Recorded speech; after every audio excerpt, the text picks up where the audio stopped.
Manchester United are widely understood to only have two offers on the table to take over the football club. Publicly announced bids were submitted by British billionaire Sir Jim Ratcliffe and Qatari banker Sheikh Jassim bin Hamad Al Thani to the Rain Group, the merchant bank that is organising the potential sale on behalf of the Glazers, ahead of a self-imposed soft deadline last month.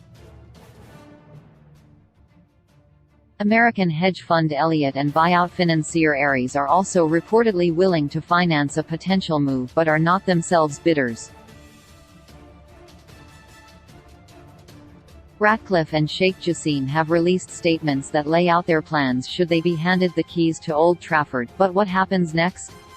As the process moves on to its next stage, the Manchester Evening News have rounded up all of the very latest updates. Sheikh Jassim bin Hamad Al Thani's father, Sheikh Hamad bin Jassim bin Jaber Al Thani, has claimed that any takeover of Manchester United would be seen as an investment rather than a means to advertise Qatar. In an interview that was conducted before his son's bid was made official and published by Bloomberg, Sheikh Hamad, the former Qatari Prime Minister, appeared skeptical about the opportunity to invest in United. He explained, "I am not a football fan. I don't like this investment. Maybe it will work well. But you know, some of my sons like this, they always discuss it with me. They're pushing hard. This isn't my specialty. Let me put it like this, I am an investor. If it will one day be a good investment, I will think about it. I will not look at it as something you do just as an advertisement." Saudi Arabia are not in the running for a state-backed takeover of Manchester United due to their investment in Newcastle.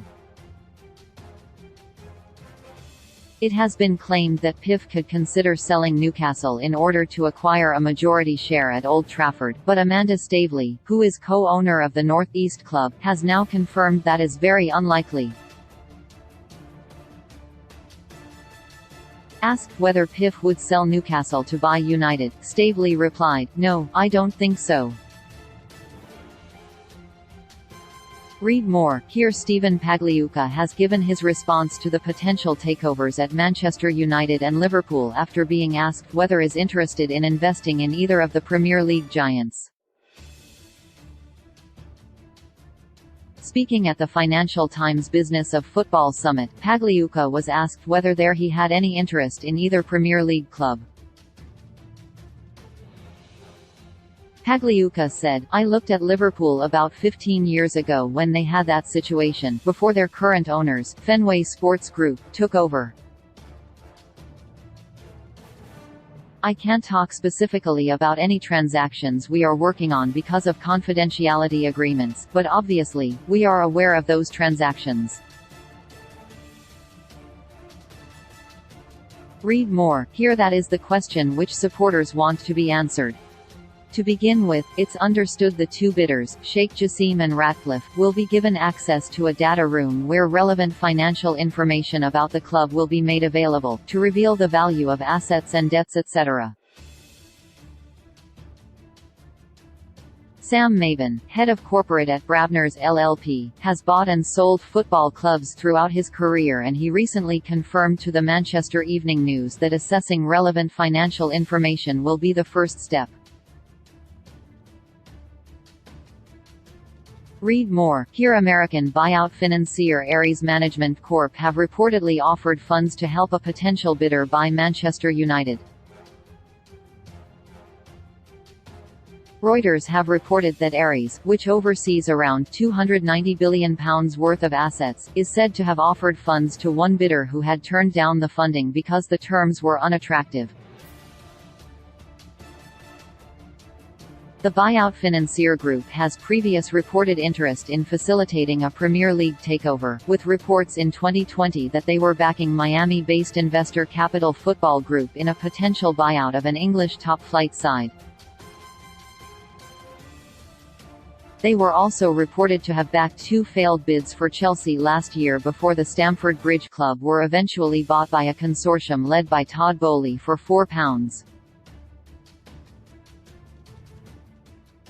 25 billion. A recent fund worth £3.1 billion had been raised by Ares to be dedicated to sports investment recently, and some of that money has already been put into Atletico Madrid and Inter Miami.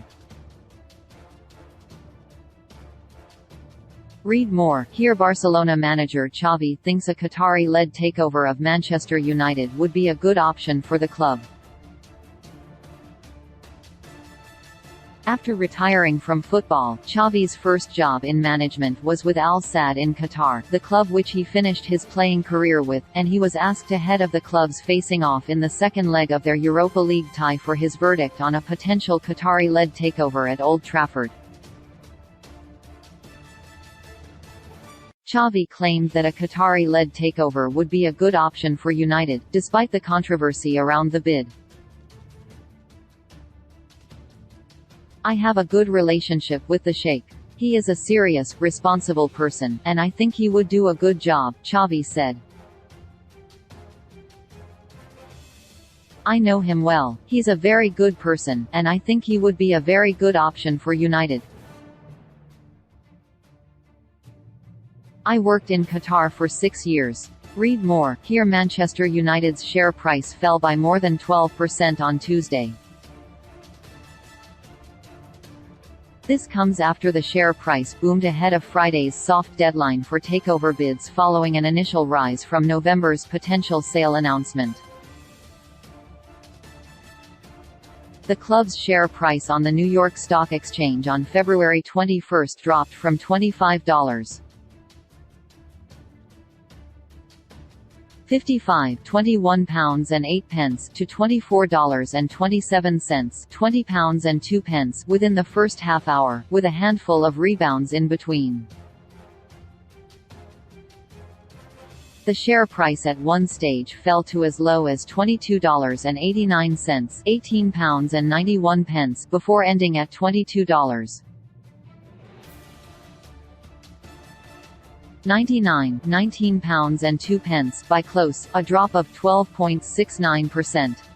Read more. Here Qatari banker Sheikh Jassim bin Hamad Al Thani is prepared to increase his bid to complete a takeover of United.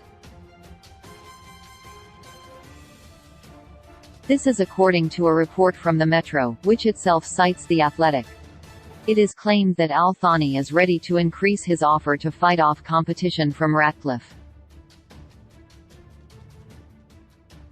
They add that the Sheikh feels he's submitted an attractive offer but is nonetheless prepared to raise his bid even further to complete a takeover. The bids made public last week were only indicative, and that was only the first stage of the takeover process. Those who have registered interest will now enter a data room. There, they will be able to see the relevant financial information concerning the club. United, or, indeed, Rain Group, are unlikely to make any public statements as things stand. Figures at Manchester United are being kept in the dark by the Glazer family over the process of potentially selling the club to avoid on-pitch distractions. It is understood the Glazers are solely dealing with the Rain Group, the investment bank managing the probable sale of United, to avoid distracting the football staff. There is some apprehension among staff at United as to what the outcome will be of the process to seek new investment. Read more from our United correspondent, Samuel Luckhurst. Here, Manchester United Supporters Trust (MUST) has issued a statement in response to the confirmation of Al Thani and British billionaire Ratcliffe's bids to complete a takeover of the club. In response to the offers, MUST has issued a response, calling for any party that has aspirations of taking over the club to open a dialogue with fan groups. They have also addressed fears concerning women's rights and anti-LGBTQ+ laws in Qatar. A statement issued by Must said, "At the commencement of the sale process, Must was very clear about our list of asks for any new owner of Manchester United. These were to restore the club to the top of European football, invest in the teams, the wider club and the stadium, to ensure financial stability and work in true partnership with fans at all times." Read more here. Ratcliffe and Ineos have made clear their plans for M United should they become the club's new majority owners after submitting a bid. A statement released on Saturday confirmed that their interest has been formalised into an offer to become the majority owners of United and thus have a controlling stake in the club. In it, they also describe themselves as ambitious and highly competitive. This public announcement came a day after Al Thani confirmed that they had submitted a bid to purchase the entirety of the club. American hedge fund Elliott have also reportedly entered the race but are apparently not proposing a full takeover of the club. The 142-word statement makes three main vows. It includes making United the #1 club in the world once again, putting the Manchester back into Manchester United, and clearly focusing on winning the Champions League. Read more here. U.S. hedge fund firm Elliott Investment Management has reportedly become the latest party to enter the United takeover race. The business is said to manage assets of around £46 billion and is headed by Paul Elliott Singer. The Rain Group had set a soft deadline of 10 p.m. on Friday for potential bidders to submit their initial proposals. The details of the interest put forward by Elliott Investment Management, which formerly owned Italian giants AC Milan, is unclear, but The Times reports that it has ruled itself out of a full takeover bid. The report adds that the group has instead offered to provide the financing for a bid after making a last-gasp entry. Potential plans could include helping with debt management and part ownership. Read more here. Chemical giant Ineos confirmed that Ratcliffe has submitted a bid to secure majority ownership of United. Ratcliffe, who is from Greater Manchester, was also widely reported to have submitted a formal offer, as was expected. He confirmed that he would be entering the bidding process last month. Read more here. Al Thani, the chairman of one of Qatar's biggest banks, Qatar Islamic Bank, has confirmed he has submitted a bid to take over United.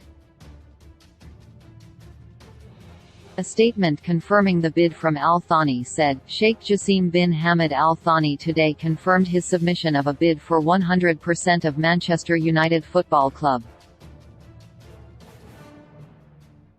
The bid plans to return the club to its former glories both on and off the pitch, and, above all, will seek to place the fans at the heart of Manchester United Football Club once more. The bid will be completely debt-free via Sheikh Jassim's 9-2 Foundation, which will look to invest in the football teams, the training centre, the stadium and wider infrastructure, the fan experience and the communities the club supports. The vision of the bid is for Manchester United Football Club to be renowned for footballing excellence and regarded as the greatest football club in the world. More details of the bid will be released, when appropriate, if and when the bid process develops. Read more here. Elon Musk was reportedly among the interested parties ready to make a bid for United. That was according to the Daily Mail, who claimed the Tesla and Twitter owner is weighing up whether the opportunity at Old Trafford is too good to pass up.